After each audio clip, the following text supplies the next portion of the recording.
வணக்கம் மக்களே, அனைவரையும் பொம்மை படம் விளாக்ஸ் அன்போடு அழைக்கப்படுகிறது. இன்னைக்கு என்ன விளாக்னா, என்னோட அம்மா வீட்டுக்கு ஒரே நாள்ல போயிட்டு ஒரே நாள்ல ரிட்டர்ன் வந்துடலாம் அப்படின்னு சொல்லிட்டு பிளான் பண்ணேன். ஸோ அதை தான் ஒரு விளாகா போட்டிருக்கேன். வாங்க வீடியோக்குள்ள போகலாம். விடியற்கால சீக்கிரமாவே எழுந்து எங்களுக்கு தேவையானதெல்லாம் ஒரே ஒரு பேக்ல குழந்தைங்களுக்கு வேணுன்றதை மட்டும் இம்பார்ட்டன்ட் திங்ஸ் எடுத்துக்கிட்டோம்.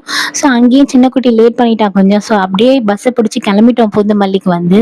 பஸ் போது 2.5 மணி நேரமா போயிட்டு இருக்கு. சீக்கிரமாவே போயிட்டோம், ஏன்னா காலையில டிராஃபிக் இருக்காது அப்படின்னு தான். ஸோ முதல்ல போனவொடனே தாய் மாமன் தான் தூக்கி வச்சு கொஞ்சம் கொஞ்சிட்டாரு என் சின்ன குட்டிய. வீட்டுல எல்லாருமே குழந்தைங்கள மிஸ் பண்ணதான் ஏங்கிட்டாங்க. ஸோ பார்த்தோன்னே அவ்வளவு சந்தோஷம் ஆயிடுச்சு. ஆனா ஒருத்தருக்கு இன்னும் சந்தோஷம் என்னன்னா, வெகு நாட்கள் கழித்து மாமியார் கையால சாப்பிட்டாரா ஒரே உறக்கம். அம்மா டிஃபன் கடை வச்சிருக்காங்க. ஸோ அதுல இருக்க எல்லா வெரைட்டியும் அடிப்பாரு போனா. ஏன்னா அம்மா ரொம்ப டேஸ்டா செய்வாங்க. மக்கள் அனைவருக்குமே அவங்க கடைனா பிடிக்கும். சின்ன கடையா இருந்தாலும் அவ்வளோ டேஸ்டா இருக்கும். எல்லா வெரைட்டிலும் ரெண்டு ரெண்டு சாப்பிட்டுட்டு உறங்குறத பாருங்க. தலைக்கு வேற முட்டு கொடுக்க வாட்டர் கேன் கிடைச்சிச்சு. அன்னைக்கு கரெக்டா போலியோ சொட்டு மருந்து போடுறதாவும் எனக்கு தெரியும். ஸோ பக்கத்துலேயே தான் ஸ்கூல் இருக்கு, கவர்மெண்ட் ஸ்கூலு. ஸோ நான் அங்கே போயிட்டு 2 குழந்தைகளுக்குமே சொட்டு மருந்து போட்டுக்கிட்டேன். சொட்டு மருந்து போட்டது யாருன்னா, கிருஷ்ணாவோட பால்வாடி டீச்சர் தான். எப்படி இருக்க கிருஷ்ணா, என்ன படிக்கிறீங்க, ஸ்கூல் சேர்த்துட்டீங்களான்லாம் விசாரிச்சாங்க. எல்லாத்தையும் சொன்னோம். ரொம்பவே ஹாப்பி ஆயிடுச்சு அவருக்கும். அவர் அவங்க அப்பா மடியில தான் உட்காந்து சொட்டு மருந்து போட்டுப்பாராம். ஸோ அந்த மாதிரி போட்டுக்கிட்டாரு. நெக்ஸ்ட் அவரோட கையில மை வச்சாங்க. இந்த மாதிரி என்னன்னா, நான் ஓட்டு போடும்போது என்னோட கையில மை வைக்கிறத பார்த்தேன் அவன். எனக்கும் வைங்கன்னு ஒரே அடம். ஸோ இன்னைக்கு வச்ச பிறகு அதை கரெக்டா சொல்றான். போன இடத்துல நேச்சுரல் பூவே அழகா டெக்கரேட் பண்ணி வச்சிருக்காங்க பாருங்க டேபிள் மேல. இதை பார்த்ததும் நாங்க ஸ்கூல் படிக்கிற ஞாபகம்லாம் வந்துருச்சு. பேச்சு போட்டி, கட்டுரை போட்டிக்கலாம் இந்த மாதிரி தான் நாங்களே செட் பண்ணுவோம். ஒரே நாள் ஏன் அறக்க பறக்க வந்துட்டு போறேன் அப்படின்ற கதைக்கு இப்ப வரேன். அவனோட மாமா என் குழந்தைக்கு நான் தான் ஃபர்ஸ்ட் எல்லா திங்ஸும் வாங்கி கொடுப்பேன் அவன் ஸ்கூல் போறதுக்காக அப்படின்னு சொல்லிட்டு கூட்டிட்டு போயிட்டான்.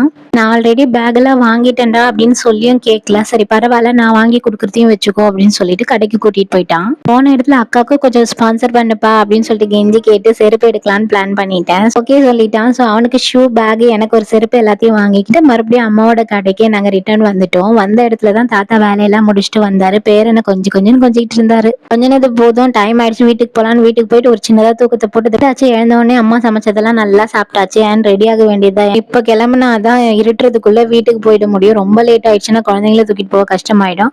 அம்மா அவங்களே குளிக்க வச்சு ரெடி பண்ணி தலையெல்லாம் வாரி பூவெல்லாம் வைக்க ஆரம்பிச்சுட்டாங்க. அவங்க சந்தோஷமே அந்த கனகாம்பர பூல தான் இருக்கு போங்க. வச்ச உடனே தான் என் பையன் ரொம்பவே அழகாயிட்டான்னு சொல்லுவாங்க. அவங்களே கண்ணு வச்சுட்டு அவங்களே திருஷ்டியும் உடைப்பாங்க. ஸோ கிளம்பிக்கிட்டே இருந்தாதான் வேலை ஆகும்னு சொல்லிக்கிட்டே எல்லாத்தையும் ரெடி பண்ணிக்கிட்டே இருந்தான். ஆனா அவங்களோட கொஞ்சல் முடியறாபாடி இல்ல. தொடுக்கு போடுறதுக்குள்ள டைம் எல்லாம் ஓடுற மாதிரியே ஒரு ஃபீலிங். அங்கேயே இருக்கும்போது அது தெரியல. ஒரு நாள் போயிட்டு ஓடி வரும்போது தான் அவ்வளோ கஷ்டமாவே இருக்கு. ஸோ எல்லாத்தையும் பேக் பண்ணிட்டு ரெடி ஆகலாம் அப்படின்னு சொல்லிட்டு ஒவ்வொருத்தரா கிளம்ப ஆரம்பிச்சிட்டோம். குழந்தைய அம்மா பார்த்துக்கிட்டாங்க. நானும் போய் ரெடி ஆயிட்டு ரிட்டர்ன் வந்தா ஒரே கொஞ்சல் இன்னும் முடியவே இல்லை.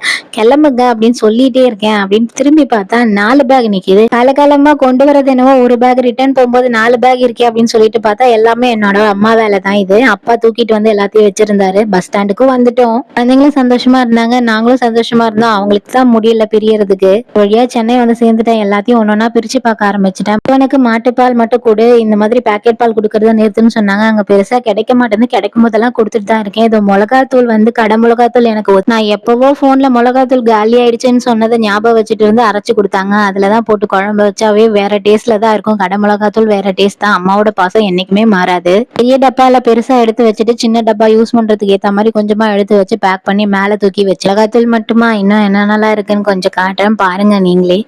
நெக்ஸ்ட் ஐட்டம் என்னன்னு பார்த்தீங்கன்னா, அம்மாவே செஞ்ச வத்தல் இது.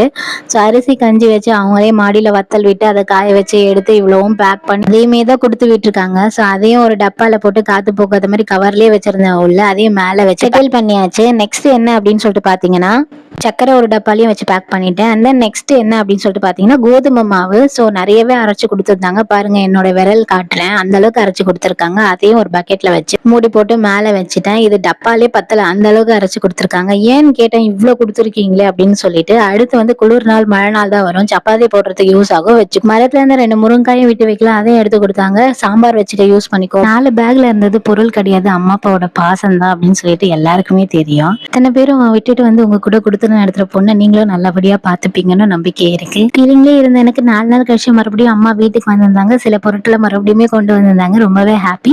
நம்மளோட வீடியோஸ்லாம் பிடிச்சவங்க லைக் பண்ணுங்க, ஷேர் பண்ணுங்க. உங்களோட கேள்விகள் எதுவா இருந்தாலும் கமெண்ட்ஸ்ல கேளுங்க, நான் கண்டிப்பா பதில் சொல்றேன். உங்களோட ஆதரவுகளை தெரிவிக்க நம்மளோட சேனலை மறக்காம சப்ஸ்கிரைப் பண்ணிக்கோங்க மக்களே. இன்னொரு வீடியோல சந்திப்போம். டாடா, பாய் பாய். உங்களிடமிருந்து விடைபெறுவது உங்களுடைய பொம்மை பொண்ணு விளாக்ஸ். பாய்.